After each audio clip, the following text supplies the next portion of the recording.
నమస్తే. ఇప్పుడు మీరు చూడబోతున్న వీడియో ఖచ్చితంగా మీకు ఉపయోగపడుతుంది, నచ్చుతుంది కూడా.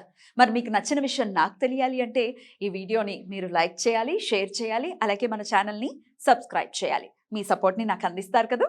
ఓకే. ఇప్పుడు వీడియోని స్టార్ట్ చేద్దాం. నమస్తే. Welcome to our channel. నేను పద్మిని. ప్రస్తుతంతో పాటు ప్రముఖ ఆధ్యాత్మికవేత్త, వాస్తు జ్యోతిష పండితులు, లలిత ఉపాసకులు, వాస్తు జ్యోతిష శిక్షణ నిపుణులు బ్రహ్మశ్రీ నానాజీ పట్నాయక్ గారు మనతో పాటు ఉన్నారు. మాట్లాడదాం. సార్ నమస్తే సార్. శ్రీమాత్రే నమః. సార్ ఎలా ఉన్నారు సార్? అద్భుతంగా ఉన్నాను. మీరు మన ప్రేక్షకులు కూడా ఇంకా అద్భుతంగా ఉండాలని కోరుకుంటున్నాను. వారం వారం కలుస్తుంటే ఎలా ఉన్నారని అనుకోకండి. మీరు ఎప్పుడు బాగుండాలి అని మనసారా కోరుకుంటాను. నేనైతే ఖచ్చితంగా. నేను కూడా అందరూ బాగుండాలి. Thank you sir. సార్ ప్రతి ఏకాదశికి కూడా విశేషంగా ఏకాదశి విశిష్టతను మీరు తెలియచేస్తూనే ఉన్నారు. పుష్య బహుళ పక్ష ఏకాదశి వచ్చేస్తోంది. ఈ 6వ తారీఖున మంగళవారం ఏకాదశి, షట్టిల ఏకాదశిగా పిలిచేటటువంటి ఏకాదశి. మరి దీని ప్రాముఖ్యత ఏంటి, ఎలా ఆ రోజున వినియోగించుకోవాలి సార్? దీనికి ఉన్న ప్రాముఖ్యత ఏమిటి, శాస్త్రాల్లో ఏం చెప్పారు అంటే, దీనికి మనకు చూడండి, మనం ఏదైనా ఒక పని చేసినప్పుడు దాని లాభం వస్తుందో లేదో మనకి అర్థం కాదు. ఒక పని చేసాము, దానికి తగ్గ ఫలితం రావాలి అని కోరుకుంటూ ఉంటాం. ఈ ఏకాదశికి ఉన్న ప్రత్యేకత ఏమిటి అంటే, ఆ రోజు గనక ఏకాదశి నాడు గనక ఎవరైతే పాలు ఉంటాయి చూసారా, పాలని మిశ్రీని కలిపి శివాలయంలో గనక ఎవరైతే శివునికి అభిషేకం చేసి అదే ఆలయంలో కూర్చొని విష్ణు సహస్రనామాలు ఎవరైతే చేస్తారో వాళ్ళకి వాళ్ళు చేసిన ప్రయత్నానికి ఫలితం లభిస్తుంది.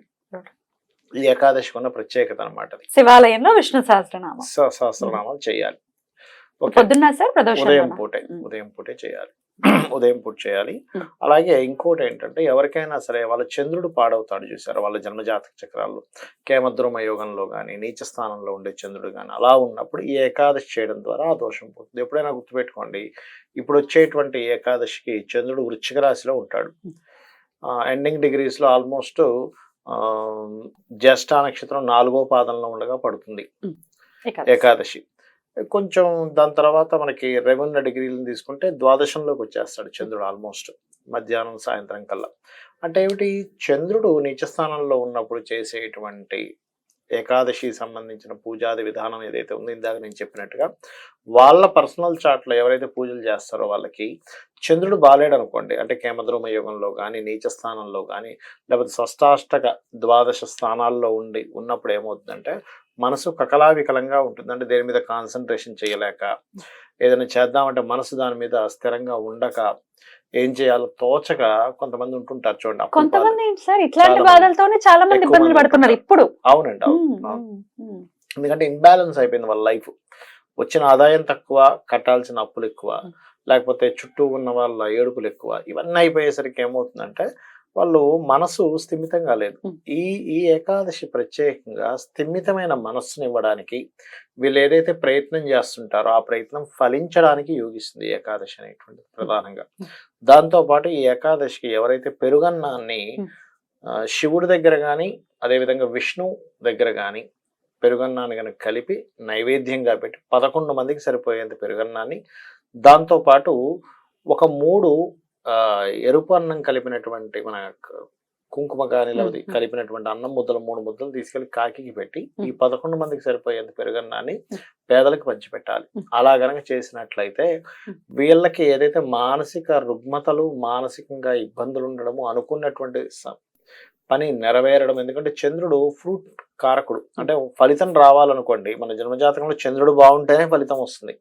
చంద్రుడు బాగోలేడు, ఫలితం రాదు. మీకు ప్రశ్నాశాస్త్రంలో ప్రశ్న వేసిన, ఇప్పుడు ప్రశ్న వేసాం, నాకు ఈ ఫలితం వస్తుందా అని. చంద్రుడు గనక శుభగ్రహంతో చూడబడింది అనుకోండి, అంటే గురువుతో కానీ శుక్రుడితో కానీ చూడబడుతున్నాడు, ఆ భావం బాగుంది, అప్పుడు మనం టక్కని చూసి ఏమంటే మీకు ఇప్పుడు ఈ ఫలితం మీకు వస్తుంది అని చెప్పొచ్చు. చంద్రుడు బాలేడు, ఫలితం రాదు.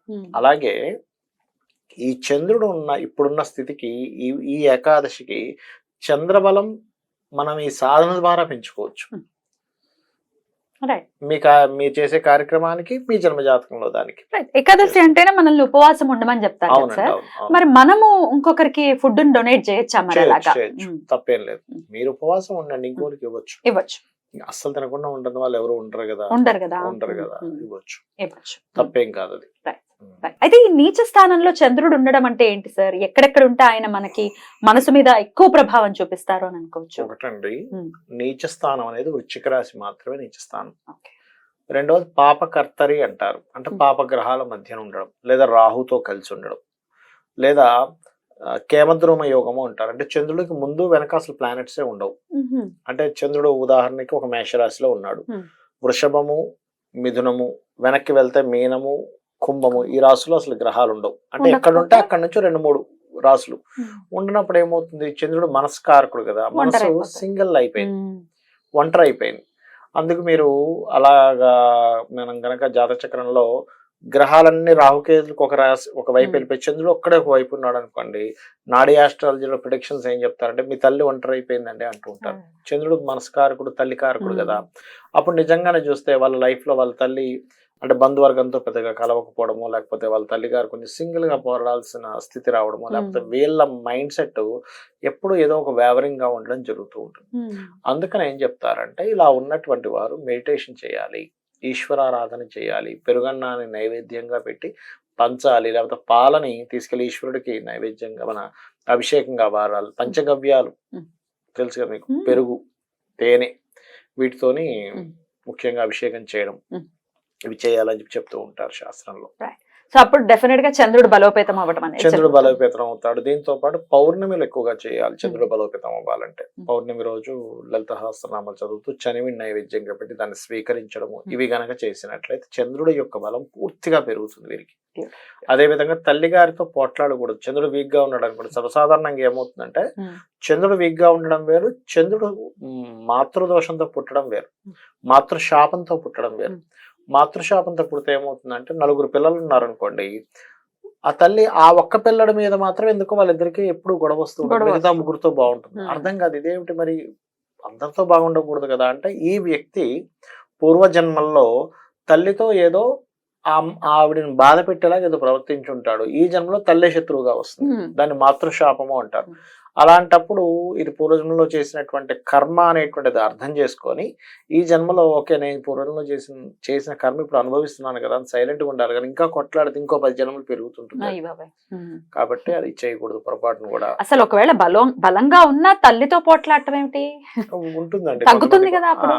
తగ్గుతుంది. నా క్వశ్చన్ ఏంటంటే బలంగా ఉన్నాడు చంద్రుడు, ఓకే, నువ్వు తల్లితో పోట్లాడుతుంటే ఆ బలం తగ్గేటటువంటి పరిస్థితి ఉంటుంది. బలంగా ఉండడం కాదు ఇక్కడ, బలహీనంగా ఉండి మాతృశాప యోగంలో ఉంటాడు చంద్రుడు. ఉంటే ఓకే, ఉంటే బలంగా ఉంటే ఉండదు, బలంగా ఉంటే తల్లే స్ట్రాంగ్ గా ఉంటుంది, అసలు ఈ కొట్లాటలు ఉండవు, తల్లే సపోర్ట్ చేస్తుంది, ఇంకా కొట్లాటలు అది 6వ స్థానంలో పడ్డా లేదా 6th పోర్ట్ఫోలియో చంద్రుడికి వచ్చిన మాతృశాపం, తల్లితో గొడవలు ఉంటాయి. నేను చాలా జాతకాలు చూశాను అట్లా.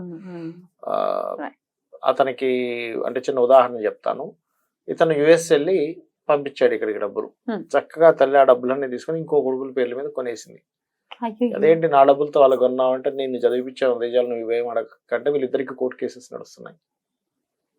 నేను చదివించాను కాబట్టి నువ్వు నన్ను ఏం అడగకూడదు, నేను ఏమైనా చేసుకుంటాను అంటే ఇతను ఏంటి, అయ్యో నేను ఓకే, ఇందులో ఎంతో కొంత లాజిక్ ఉంది కానీ పాప ఆ పిల్లాడికి అన్యాయం చేయకూడదు కదా.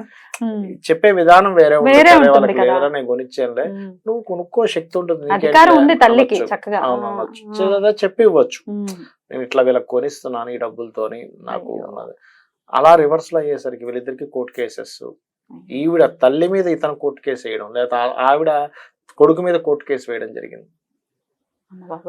అతని జాతకంలో గురువు కూడా పాడైపోయాడు, గురువు పాడైతే కోర్టు కేసెస్ వస్తాయి. అట్లాంటి పరిస్థితి, అంత విపరీతమైన పరిస్థితుల్లో ఏం చేయాల్సి ఉంటుంది? ఏం లేదండి, సింపుల్ గా దానికి జపము, ఈశ్వరానుగ్రహం, అమ్మవారిని పట్టుకొని తల్లి నేను పూర్వజన్మలో ఏదో తప్పు చేసి ఉంటాను, అందుకే నేను ఈ దోషాన్ని, అసలు ప్రకృతిలో విరుద్ధమైనటువంటి విషయాన్ని నేను ఎదుర్కొంటున్నాను అని అమ్మవారిని ప్రార్థించుకుంటే తగ్గుతుంది, ప్రార్థన చేసుకుంటే సరిపోతుంది. బ్యూటిఫుల్ సార్, చాలా చక్కగా చెప్పారు. ఇక ఏకాదశి అంటే ఉపవాసం ఎలాగో చేస్తూ ఉంటారు, మర్నాడు పాలన చేయాలి. రైట్ సార్, చాలా బ్యూటిఫుల్ గా ఎక్స్ప్లెయిన్ చేశారు. Thank you so much sir. నమస్తే. శ్రీమాత్రే నమః.